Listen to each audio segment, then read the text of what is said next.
Jangan lupa like, comment, and subscribe channel YouTube TVRI Bengkulu dan nyalakan lonceng notifikasinya.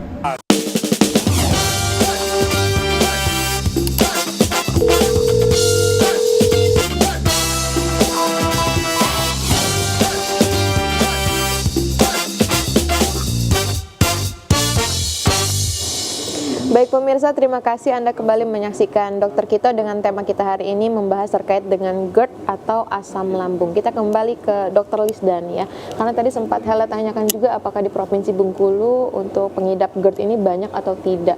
Ini termasuk ke salah satu kurangnya edukasi juga nggak sih dokter? Oke, jadi sebenarnya kalau dibilang kurang edukasi ya bisa-bisa saja sih ya gitu. Tapi lebih kepada pola hidup gitu ya. Jadi lifestyle ya, betul. Apalagi kita tahu bahwa di daerah kita ini kan contohnya aja tadi ya ada musim-musim tertentu gitu ya. Iya, dan itu memang nggak bisa dihindari, pastilah kita manusiawi ya gitu ya. Jadi pas lagi musim itu ya kita pengen coba juga. Dan kadang-kadang jadinya nggak keren. Memang musuh kita adalah lifestyle-nya ya. Iya, betul. Musuhnya ya. Boleh kita lanjutkan ke materi pada hari ini dokter? Oke, kita lanjut ya. Nah, sekarang kita lihat dari data sebaran yang ada di Indonesianya gitu ya. Jadi sebenarnya kalau belum ada data pastinya gitu ya. Tapi memang kalau kita langsung ke lapangannya itu banyak kejadiannya gitu ya. Nah, di sini ada salah satu penelitian ya dari sebuah studi potong lintang yang ada di RSUD Saiful Anwar Malang.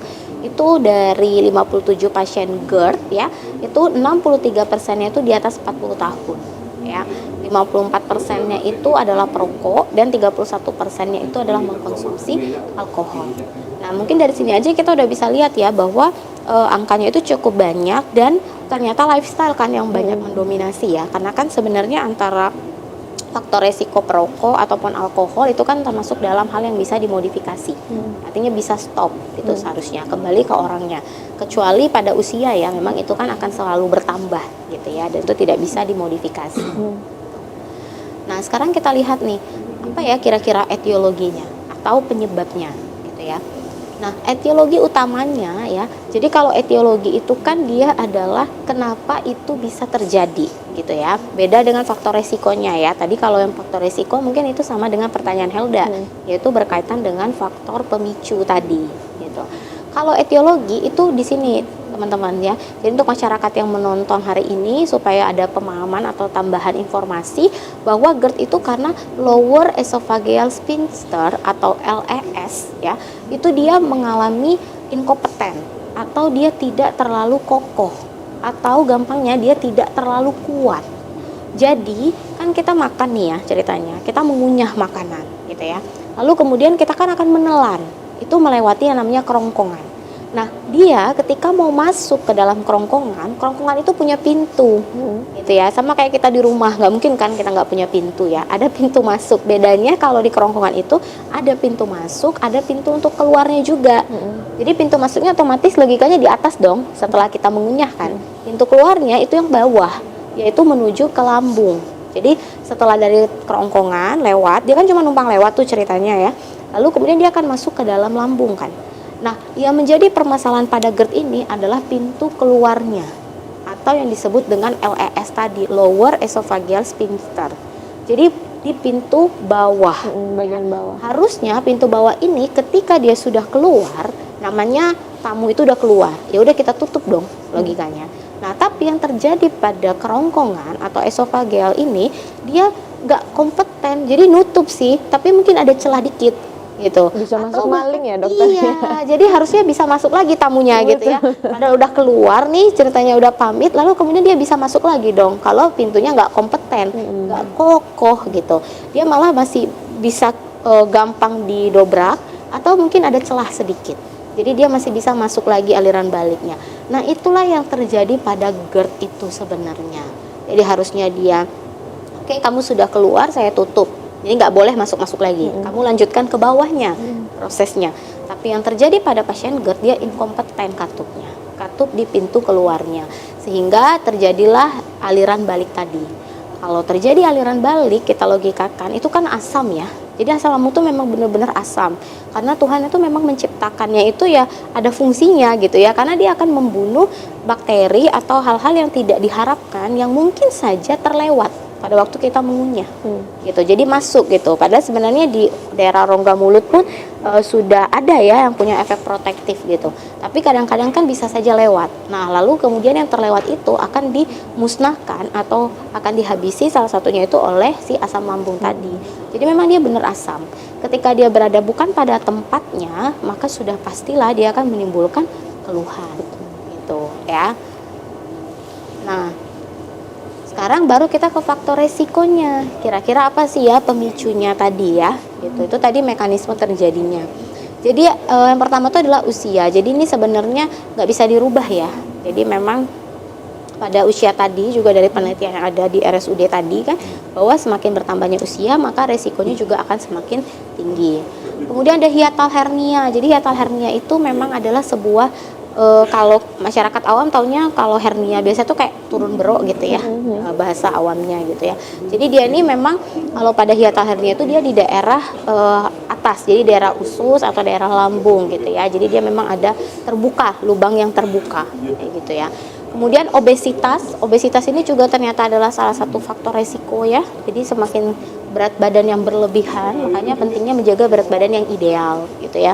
Kemudian obat-obatan tertentu ternyata ada yang punya efek seperti gejala pada GERD gitu ya. Salah satunya misalnya obat antiinflamasi non steroid atau obat nyeri ya. Biasanya orang awam tuh taunya obat nyeri gitu ya.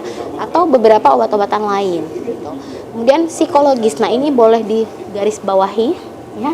Jadi ternyata selain dari lifestyle, mungkin salah satu penyebab yang cukup banyak dari tingginya angka kejadian GERD ini itu adalah faktor psikis. Jadi mau nggak mau memang walaupun kita tahun baru gitu ya Helda ya, tapi memang faktor ini nggak bisa hilang sepenuhnya gitu ya. Kayak stres, ketegangan, kecemasan, bahkan pada pasien-pasien yang sudah terdiagnosa depresi gitu ya. Jadi memang itu menjadi faktor yang cukup tinggi. Yang mana kadang-kadang faktor pemicu dari psikologis ini nggak disadari loh oleh pasien. Jadi ya mungkin Dokter Wenti juga sering ketemu dengan pasien yang kita udah berbui-bui gitu ya, misalnya menjelaskan, terus pasiennya juga udah berbui-bui menjelaskan bahwa saya itu udah makannya tuh on time. Saking on time-nya tuh dia udah buat jam gitu ya, saking supaya nggak terlambatnya. Terus saya tuh udah nggak makan ini dong, nggak makan sambal sama sekali, nggak makan yang mengandung gas, nggak makan ini. Sampai kita aja bingung kan, jadi ibu makannya apa gitu ya, saking semuanya tuh nggak dimakan. Tapi ternyata tanpa disadari oleh si pasien, semakin dia seperti itu, ternyata efek stresor di dalam tubuhnya itu justru semakin keluar.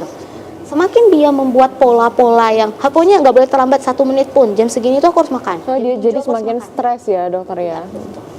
Jadi itu yang kadang pasiennya itu nggak sadar kalau ternyata aturan yang dia buat sendiri itu gitu ya Membuat dia stres. membuat lingkaran setan gitu ya. Jadi nggak ada putusnya gitu, karena kita udah ngasih obat atau terapi yang pas, tapi kemudian lifestyle-nya udah bener, tapi di psikisnya gitu semakin dia membuat semakin kaku seperti itu, justru nggak rileks.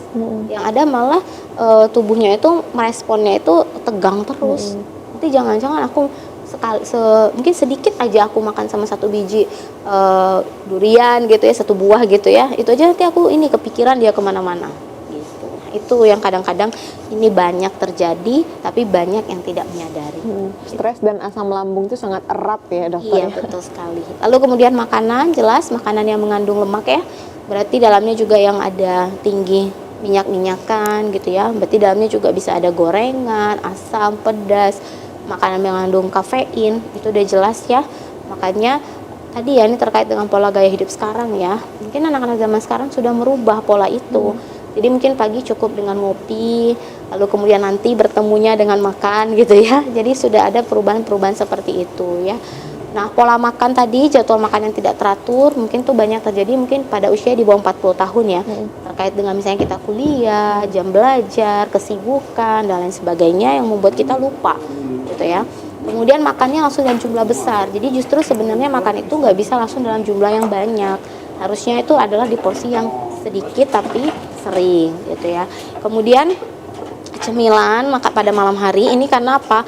Jadi nanti dia tuh sebenarnya ini bisa berkaitan dengan pencegahan nanti ya, yang akan dijelaskan oleh Dokter Wenti. Dia jadi ketika kita langsung berbaring pada waktu makan, itu sebenarnya tidak dianjurkan. Kenapa? Karena itu kan kita bisa bayangin ya dari segi posisi kepala kita langsung berbaring tanpa diganjal bantal misalnya kita baru makan, maka itu punya resiko dia balik ke atas lagi. Jadi sebenarnya harusnya ya setelah makan tidak berbaring. Ya. Mungkin itu berkaitan dengan filosofi dari dulu ya, dari nenek moyang kita ya. Jadi nggak boleh tidur habis makan gitu ya, nanti cepat gemuk katanya gitu ya. Nah itu mungkin kalau dikaitkan dengan ini ya benar, memang sebenarnya nggak boleh. Gitu ya. Nanti akan dijelaskan lebih lengkap oleh Dr. Wenti. Kemudian ada gaya hidup lain yang ini juga banyak sekali terjadi, seperti merokok itu banyak. Kemudian kurangnya aktivitas fisik ya, ini juga berkaitan dengan misalnya kesibukan kita, kegiatan kita yang membuat kita akhirnya lupa untuk melakukan olahraga. Dengan lifestyle seperti inilah yang bisa mengakibatkan asam lambung. Baik dokter, kita tahan terlebih dahulu, kita akan lanjutkan lagi setelah jeda berikut ini. Pemirsa jangan kemana-mana, tetap saksikan Dokter Kita.